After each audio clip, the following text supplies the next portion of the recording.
L'épidémie du Covid-19 et la crise qui s'ensuit provoquent toutes sortes de réactions et d'émotions. Face aux peurs et aux inquiétudes qui émergent, comment réagir devant et avec nos enfants?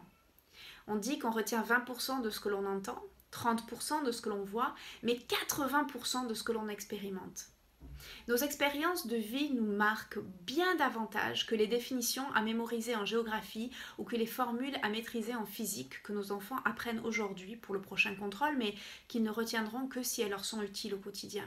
Alors, qu'est-ce que nos enfants vont retenir de cette expérience que nous vivons au niveau mondial? Quelles sont les réactions de vos enfants par rapport à cette crise? Dites-le moi dans les commentaires et on se retrouve dans un instant.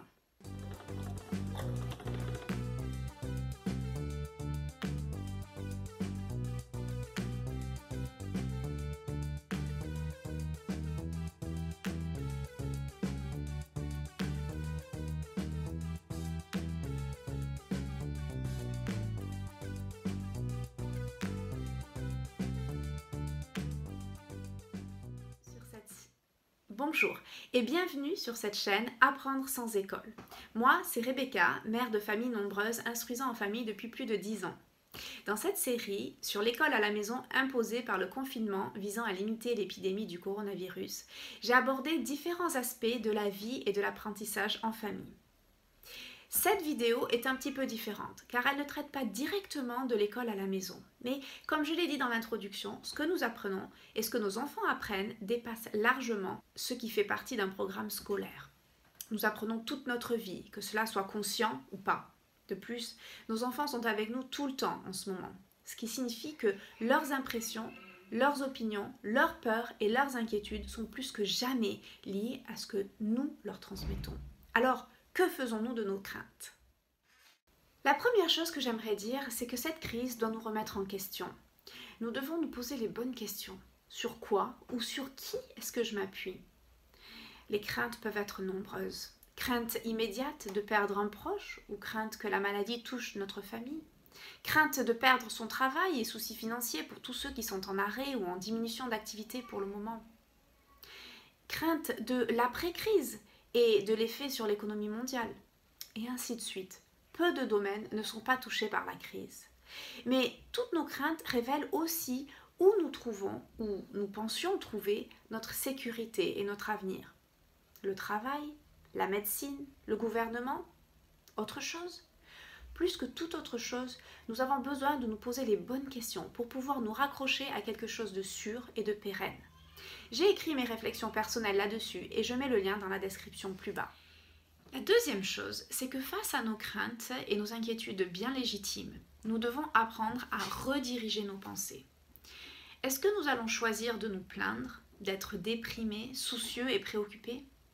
Ou bien est-ce que nous allons choisir la joie? Nos enfants nous regardent, ils ressentent notre anxiété et nous avons le potentiel soit d'amplifier leur propre anxiété, car oui, la vie était chamboulée pour eux aussi, et chacun le vit à sa façon, mais chacun en souffre. Soit de leur donner des outils pour combattre leur anxiété. L'un de ces outils est la joie. On peut choisir d'être joyeux, de passer de bons moments ensemble, de créer des souvenirs. Il y a 5 ans, nous avons perdu subitement l'un de nos enfants. Il va sans dire que cela a été le jour le plus horrible de nos vies, et que nous avons ressenti cette tristesse de manière très vive. Et que notre petit garçon nous manquera toujours. Mais quelques semaines après son départ, j'ai pris conscience que c'était de ma responsabilité de choisir la joie. Nos autres enfants ne méritaient pas d'avoir une maman maussade ou déprimée. Cela n'aurait pas été juste pour eux. Ils avaient besoin d'une maman forte et joyeuse avant comme après cette épreuve. Et donc, j'ai compris que si je n'étais pas intentionnelle là-dessus, si je me laissais aller à la mélancolie, cela aurait été une double peine pour eux. Ils avaient déjà perdu leur petit frère. Ils n'avaient pas besoin, en plus, de perdre, figurativement, leur maman. Donc, nous avons un choix à faire et nous pouvons choisir de voir cette saison comme un cadeau. Et cela me conduit à mon troisième point qui est en lien avec le précédent. Face aux épreuves de la vie, nous pouvons choisir la gratitude. Cultiver un esprit reconnaissant a un impact important sur notre santé mentale et psychologique, sur notre sommeil, sur notre santé physique, sur notre comportement et sur nos relations avec les autres. Et toutes les études scientifiques viennent appuyer cela. Mais la reconnaissance, ce n'est pas simplement une émotion que l'on ressent quand les choses vont comme on veut. C'est plutôt une discipline que nous devons pratiquer au quotidien, même et surtout pendant les moments difficiles. Il y a toujours de quoi être reconnaissant. La gratitude chasse l'anxiété. Quand on est privé de certaines choses, on peut voir tout ce qu'il nous reste et dire simplement merci.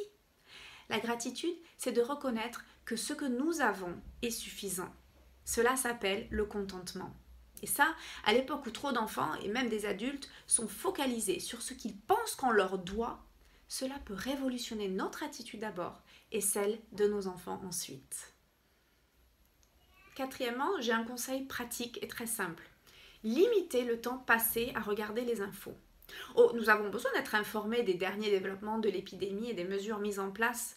Et nous avons cet énorme privilège d'avoir de telles facilités de communication à notre époque d'Internet, de plateformes numériques, de téléphones portables et de visioconférences.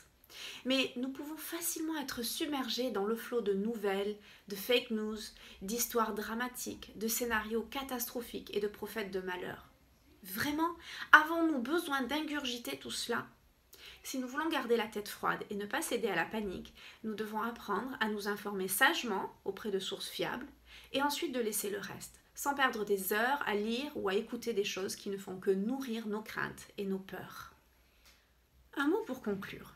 Mes enfants m'ont demandé il y a quelques jours de leur raconter la crise que j'aurais vécue, moi, en tant qu'enfant. Et là, j'étais bouche bée. J'ai dû répondre que je n'ai jamais rien vécu de tel. Oh, je me souviens vaguement d'avoir entendu parler de la guerre du Golfe et des conflits de l'ex-Yougoslavie plus près de chez nous quand j'étais petite, mais ce n'est pas comme si cela avait affecté ma vie et mon quotidien. Pour tous ceux de ma génération, nous qui vivons en Occident, nous n'avons jamais connu de telles crises. Nous n'avons pas connu de guerre ou de privation, nous n'avons jamais vu autant de personnes dans la rue portant un masque, nous n'avons jamais vu de magasins dévalisés ou de queues à l'extérieur de la boulangerie. Il est indéniable que ce que nous vivons aujourd'hui va laisser des traces et entraîner des bouleversements dans la société. Nous serons marqués et nos enfants aussi. Mais serons-nous marqués par la peur ou par une saison difficile qui nous a rendus plus forts et plus reconnaissants pour tout ce que nous avons ?